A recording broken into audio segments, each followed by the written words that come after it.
Sa apat na sulok ng silid-aralan nabubuo ang bawat kaalaman at pangarap ng isang kabataan. Ngunit kaakibat din ito ang pagusbong ng iba't ibang suliranin na kinakaharap ng marami sa atin.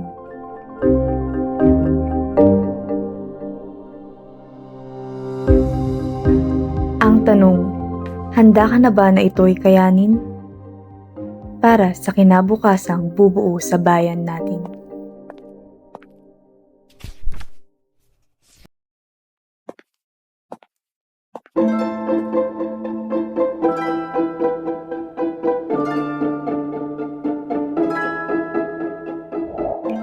Ang edukasyon ng haligi ng kinabukasan. Ito ang batayan ng mga bata para sa kanilang mga pangarap at sa pag-usbong ng ating bayan. Dito natututo ang mga tao upang maharap ang mga hamon na kanilang kakaharapin sa buhay. Ngunit sa likod ng bawat pangarap na matuto, may mga problema na pumipigil sa ating sistema. Mga bagay na naghahadlang sa mga kabataan na makamit ang kanilang pangarap at gusto. At mga sagabal na nakaka-apekto kung paano sila natuturuan at natututo. Suriin natin ang mga problemang kinakaharap ng mga mag-aaral, guro at ng mga magulang sa kasalukuyang kalagayan ng edukasyon. Unang pinuntahan ng aming grupo ang paaralan ng Bulihan Integrated National High School sa Silang, Cavite. Ako si Ma'am Riolen B. Diloy, Master Teacher 1 ng Science Department. Napa-O siya. Yan, 12 years na ako sa Bulihan. So pag 13 ngayong darating na May.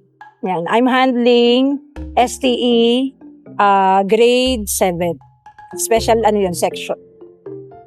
Okay, para sa unang tanong po, ano po ang pinaka nakikita niyong kakulangan sa inyong paaralan? Kakulangan sa paaralan, literally wala naman. Yung totoo wala. Siguro, in terms ba yan ng pag-aaral ng mga bata? Kakulangan. Kakulangan siguro sa oras. Kasi kung kayo yung nag-aaral kayo, parang 50 minutes. Ngayon, ang allotted sa amin ay 40. Which is, hindi na siya natatapos. Last November 20, nagpa-observe ako. 40 minutes yun, pero inabot lang yung analysis ng activity. Na which is, kung 1 hour sana yun, medyo, yun. Kasi kakulangan hindi eh. Actually, meron naman na.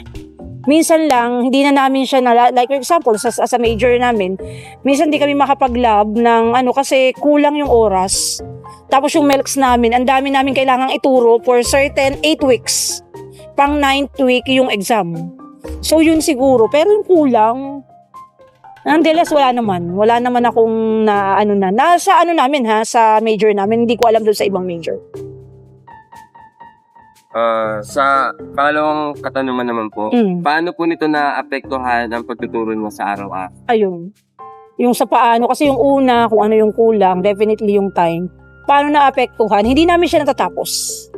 Tapos minsan ang nangyayari, di ba, as student, tinuturo sa inyo na yung sa education na mayroon tayong parts ng lesson plan. Definitely, minsan hindi na kami nakakapag-abstraction, yung generalization, yung dati. Tapos yung application, minsan ginagawa na lang namin siyang assignment. Na ang nakikita kong isang epekto sa mga bata ay hindi nila makuha yung sense bakit tinuturo.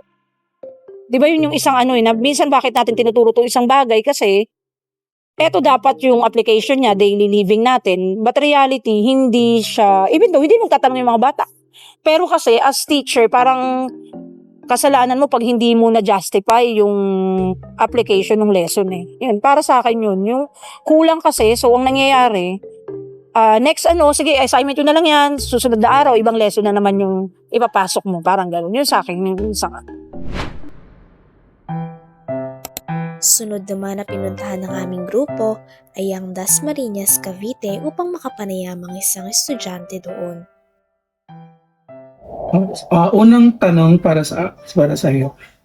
Bilang isang estudyante, ano yung mga karaniwang hamon na iyong nararanasan sa loob ng paaralan nung ikaw nag-aaral? Yung mga hamon po na nararanasan ko is minsan po hindi po naging interactive yung mga lesson po na tinuturo po.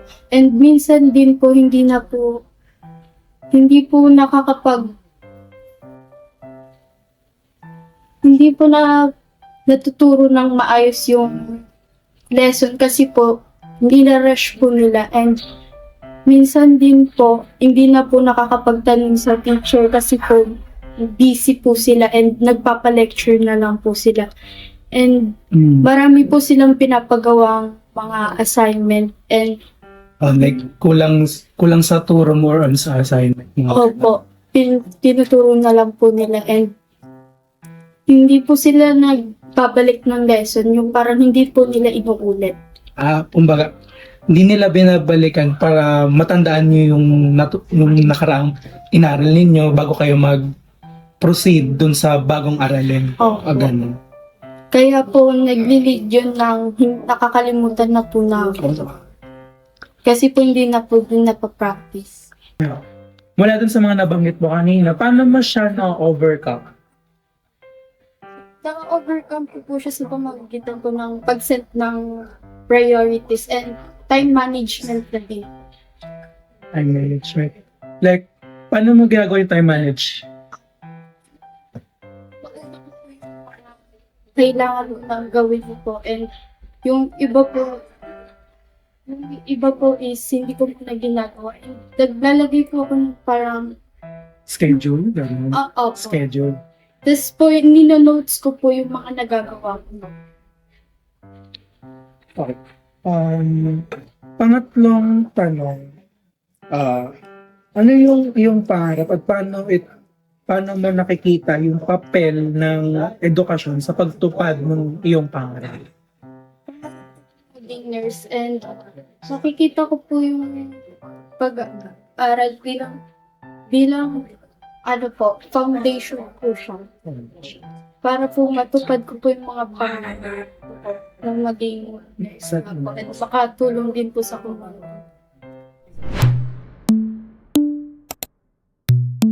Naniniwala din kami na mahalaga ang perspektibo ng isang magulang sa suliraning ito.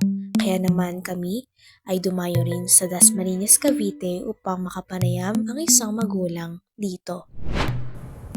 Bilang magulang po, ano po ang mga hamon na napapansin ninyo sa pag-aaral ng inyong Sa ngayon po, ang napapansin kong hamon sa pag-aaral ng aking anak ay yung sa kanyang kalusugan. Sa hindi pa inaasahang pagkakataon, hindi maganda ang kanyang naging kalusugan nitong nagdaang November 2025. At dahil dyan, medyo alangan ako at lagi kong iniisip yung kanyang isa sa hamon bukod sa kanyang kalusugan, yung transportation. Kasi nakita ko po yung, although malapit ang Dasma sa Silang, nakita ko yung ng traffic, yung pagko-commute ay medyo hindi okay kung ano mo sa kanyang kalusugan sa ngayon. Kasi hindi okay ang kanyang kalusugan sa ngayon. Next question. Paano po ninyo sinusuportahan ang inyong anak sa kabila ng mga hamon ito? Sa kabila ng mga hamong ito, ginagawa ko ang aking tungkulin bilang nanay kasi sa pamagitan pala ng pagdadala sa kanya sa mga expertise tulad ng pagpapacheck up sa kanya sa iba't ibang doktor para matugunan o malaman kung ano ang lunas sa kanyang hindi magandang nararamdaman. At bilang nanay, kahit working parent ako, sinisikap ko na malutuan ng almusal, makakain, o pag-uwi niya, meron siyang makakain para magiging maayos ang kanyang kalusugan. Ano po ang epekto nito sa inyo bilang magulang?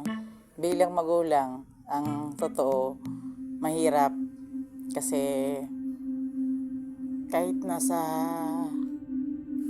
trabaho ako, iniisip ko siya, tapos pag yung hindi siya nag-online, worried ako, tapos isa sa stress ko yon na gusto ko talagang gumaling siya kasi alam ko kasi sobra siyang mag-aral. Inaano ko sa kanya na dahil sa nangyayari sa kalusugan niya, gusto ko tamang pag-aaral lang gagawin niya. Hindi na kasi pag yung nakita kong pagpapaano ko sa kanya sa ER, lalo pag ako lang na nandito, Hirap talaga ako kasi kumbaga basta na kung pwede lang ilipat ko na sa akin yung sakit niya, ginawa ko na.